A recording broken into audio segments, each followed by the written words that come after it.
Guys, आज की safari start कर रहे हैं। तो जा रहे हैं सरिस्का टाइगर रिजर्व सफारी पे और जाएंगे पांडुपोल टेम्पल भी। बस वहीं के लिए निकल पड़े हैं। अभी सुबह 5:30 का टाइम हो रहा है। 15 मिनट में हमें वहाँ गेट पे पहुँचना है और वहाँ पे फिर हमारी जिप्सी वेट कर रही है। फिर वहाँ से अंदर जंगल में निकलेंगे।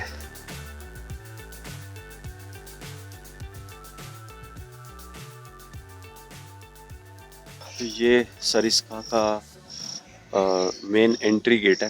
तो जब आप थानागाजी की साइड से यहाँ पे एंटर करते हैं सरिस्का के गेट नंबर 1 पे, तो ये फॉरेस्ट ऑफिस यहाँ पे आपको सबसे पहले पड़ता है। जहाँ पे ये मेरे पीछे पूरा फॉरेस्ट ऑफिस है, जहाँ पे आके आपको अपनी परमिट वगैरह चेक करानी पड़ती है। और अगर कोई करंट में यहाँ पे आना चाहता है, करंट बुकिंग करवाना चाहता है, तो पीछे ये करंट बुकिंग की विंडो भी है। तो यहाँ से आप करंट बुकिंग भी ले सकते हो। हाँ, चलिए आइए आगे निकलते हैं, फटाफट देखते हैं अपने को और क्या देखने को मिलता है अंदर।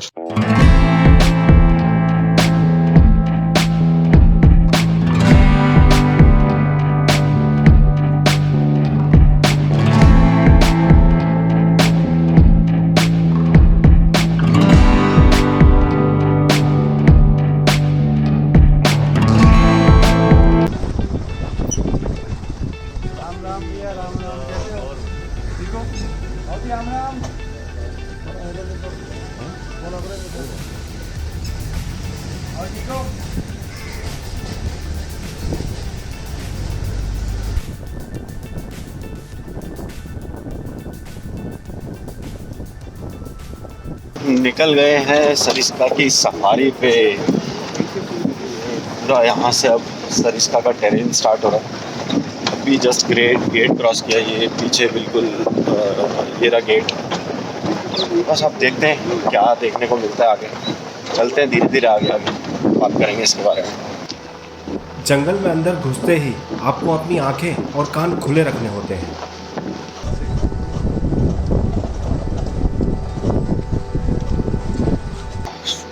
टाइग्रेस के पगमार्क मिले, तो यहाँ पे हम देख रहे हैं।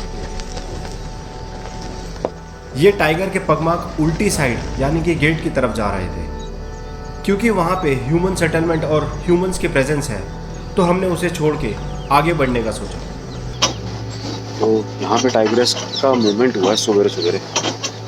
तो इंटरेस्टिंग है थोड़ा सा मामला, देखते हैं कहीं कुछ और समझ में आता है तो।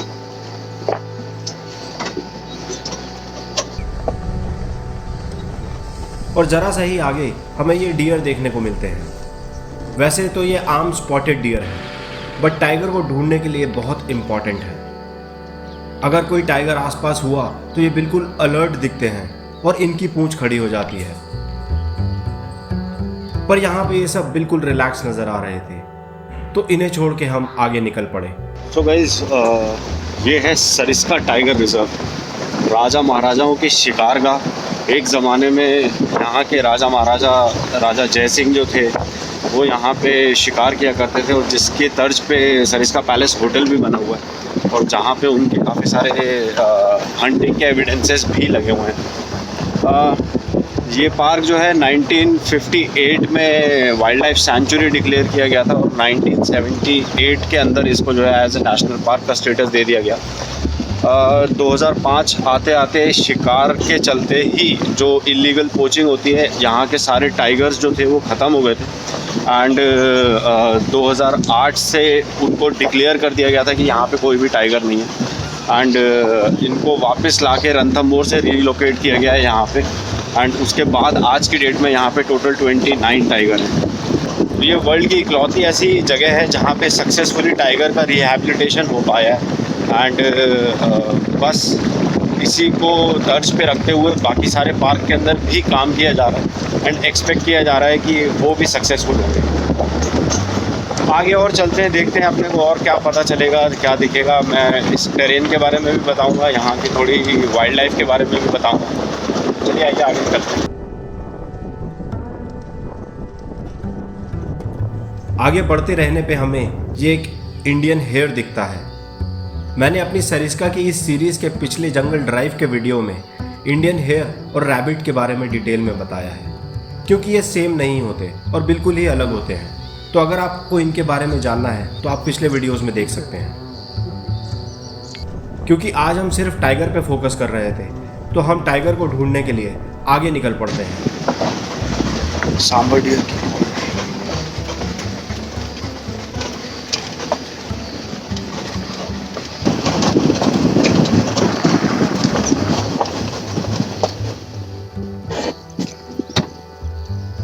यहाँ से कॉल आ रहा है, वेट कर रहे हैं सामने।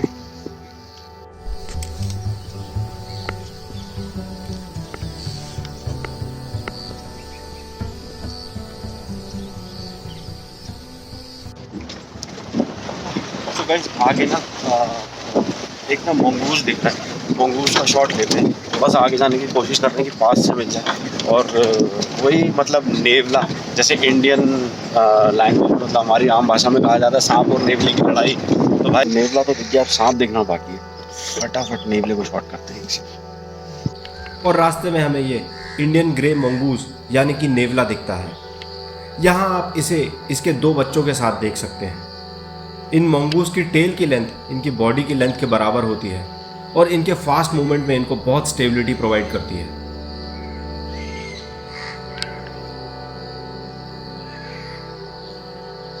तो भाई Sariska national park total 881 square kilometre में बना हुआ है।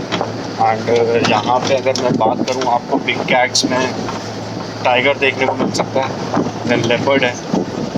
साथ में अगर मैं बात करूँ प्रे बेस की, तो यहाँ पे आपको स्पॉटेड डियर, सांबर डियर और नील गाय मतलब भरपूर मात्रा में मिलेंगे। अगर मैं सरिस्का के हिसाब से बताऊं तो यार यहाँ पे इतने स्पॉटेड डियर और इतने सांबर डियर हैं कि आपको उनकी साइटिंग के लिए टेंशन नहीं लेनी पड़ेगी।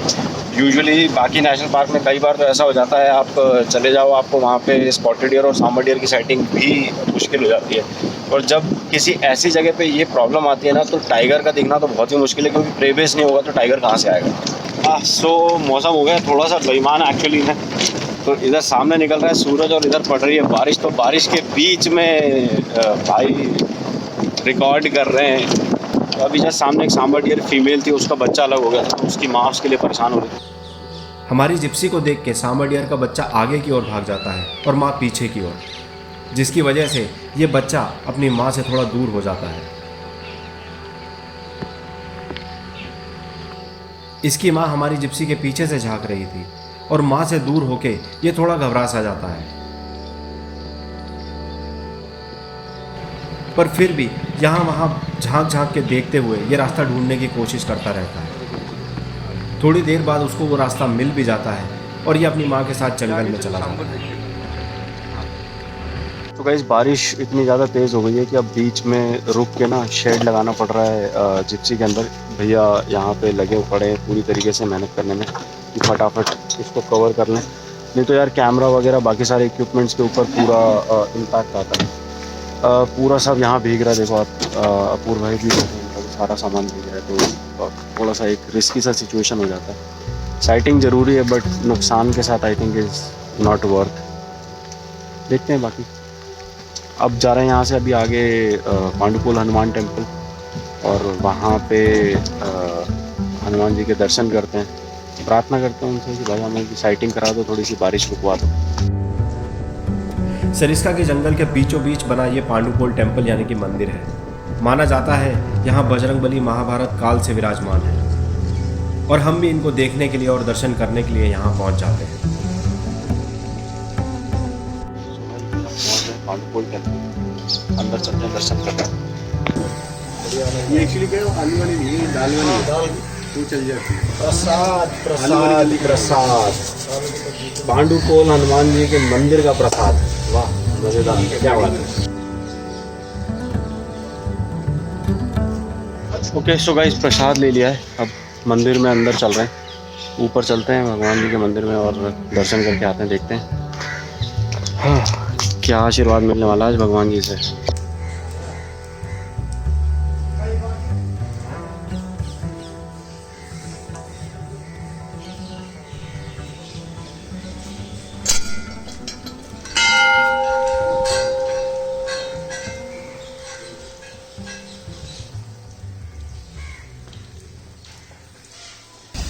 जी यहाँ बाबा के बारे में थोड़ी सी बाबा की ये लेटे हुए हनुमान जी हैं लेटे हुए हैं। जी। अच्छा यहाँ महाभारत काल में पांडवों को 1 साल का अज्ञातवास था। अच्छा अज्ञातवास इस क्षेत्र में बिताया था उन्होंने। तो यहाँ भीम को अपने बल के ऊपर अभिमान हो गया कि मेरे समान कोई बलशाली नहीं है। अच्छा। यहाँ से 1 किलोमीटर आगे वो पहाड़ है जिसे भीम ने अपनी गदा से तोड़ा था। अच्छा तो भीम को अपने बल के ऊपर अभिमान हो, तो हनुमान जी महाराज रास्ते में बूढ़े बानर के वेश में लेट गए थे। अच्छा और भाई भीम ने कहा कि बानर अपने पीछे था, वो मुझे रास्ता दो। हनुमान जी बोला मैं वृद्ध हो गया, मुझसे नहीं चला जाता, आप उठा के एक तरफ रख दो, अपने रास्ते निकल जाए। तो भीम ने सोचा कि साधारण बानर है, अब इसको उठा लिया। तो उन्होंने बहुत कोशिश की, तो हनुमान जी की कोशिश उनसे नहीं उठी। फिर उन्होंने रिक्वेस्ट करी, प्रभु आप कौन हो, क्या हो, आप मुझे दर्शन दो। जब हनुमान जी ने भीम को दर्शन दिया कि मैं हनुमान हूँ, मैं तेरा अभिमान तोड़ने के लिए आया। तभी से ये पांडवों द्वारा स्थापित हुई मूर्ति या पांडव पौड़ी में था। अच्छा ये पांडवों द्वारा स्थापित किया हुआ मंदिर, ये पांडव के द्वारा।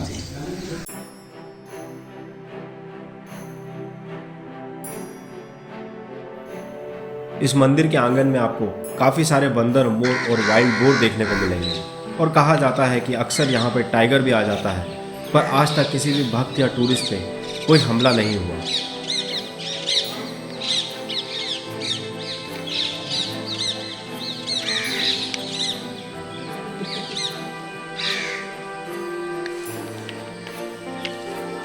तो गाइस अभी निकल गए हैं पांडुपोल टेम्पल से, अब वापस गेट की तरफ जाएंगे। और आप भी अगर आना चाहते हैं मानसून में, दिल्ली एनसीआर में है तो पास में आपको पड़ेगा, आप आ सकते हैं। और काफ़ी खूबसूरत टेरेन है, आप जैसा कि देख ही रहे हैं। तो बस अब लौटने का अपना सफ़र चालू है, देखते हैं अगर किस्मत तेज़ रही तो कुछ देखने को मिल जाए तो।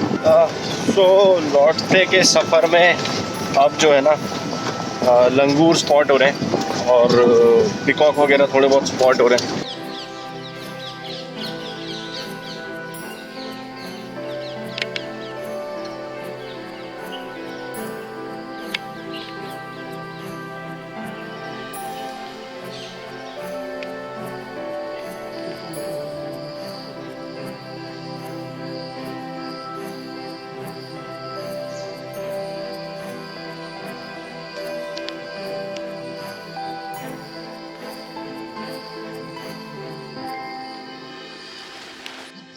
ये जो पीछे बैकग्राउंड में मैं आपको पेड़ दिखा रहा हूँ ना, इसमें आपको क्या खास दिख रहा है मुझे बताओ। अगर कुछ समझ में नहीं आ रहा तो थोड़ी देर के लिए रुको, फिर मैं बताता हूँ इसके अंदर क्या खास है। भाई हम तो खुद देख के चौंक गए, ऐसा तो कभी नहीं देखने को मिला। पूर्व भाई आपने देखा कभी ऐसा, इस टाइप का पेड़ की, मतलब एक पेड़ के अंदर से दूसरी पेड़ की ब्रीड निकल रही है। वेरी इंटरेस्टिंग है, नेचर, प्योर नेचर। सबके वो एंटेलर्स। हम इस पेड़ को देख ही रहे थे कि सड़क की दूसरी साइड कुछ डियर दिखते हैं और एकदम से ये अलर्ट हो जाते हैं, तो हमारा इंटरेस्ट भी बढ़ जाता है और हम इनको गौर से देखने लगते हैं।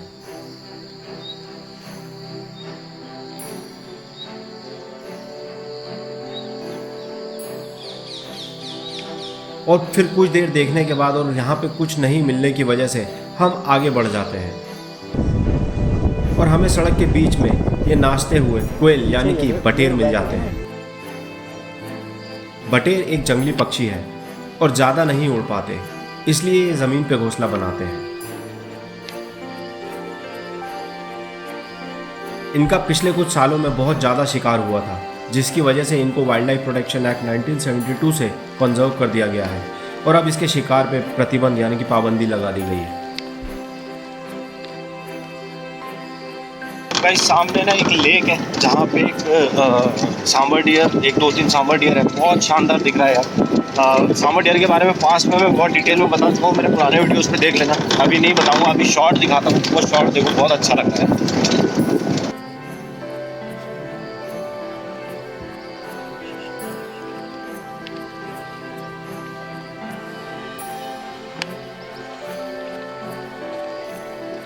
कुदरत ने जानवरों को ज़्यादा तर्क संगत यानी कि ज़्यादा लॉजिकल नहीं बनाया है, इसीलिए कई बार ये आपको कुछ ऐसी हरकतें करते हुए दिखेंगे जिनके बारे में आप सोच भी नहीं सकते। यहाँ ये सांबर डियर वैसा ही कुछ कर रहा है। ये जो यहाँ पे नीलगाय जो मिलती है सरिस्का या कहीं पे भी आप जो नीलगाय देखते हो, ये सेक्सुअल डायमॉर्फिज्म का ना एक बहुत अच्छा एग्जांपल है। उसका रीज़न सिर्फ एक ही है कि नीलगाय का जो मेल होता है ना वो बहुत ही ज़्यादा डिफरेंट होता है। उसका जो कलर होगा डार्क होगा और जो है उसकी बॉडी तो खैर काफ़ी बड़ी होती है, कलर एकदम डार्क ब्लूइश शेड होगा। यहीं जो फीमेल होगी, फीमेल का कलर जो होता है लाइट ब्राउन होता है। तो ये सेक्सुअल डायमॉर्फिज्म जो कई लोग पूछते रहते हैं वो सबसे ज़्यादा प्रोमिनेंट या कहूँ तो एमिनेंट जो निकल के आता है वो इसमें आता है। स्पॉटेड डियर हो गए और सांबर डियर हो गए, इनमें सींग वगैरह जो इनके एंटलर्स होते हैं उसके बेसिस पे आप बता सकते हो कि हाँ मेल है कि फीमेल है। तो जस्ट एक एग्जांपल मैंने शेयर किया कि भाई क्या हो सकता है सेक्सुअल डायमॉर्फिज्म और कैसे आइडेंटिफाई करना है। भैया यहाँ पे कौन से टाइगर का मूवमेंट ज़्यादा रहता है?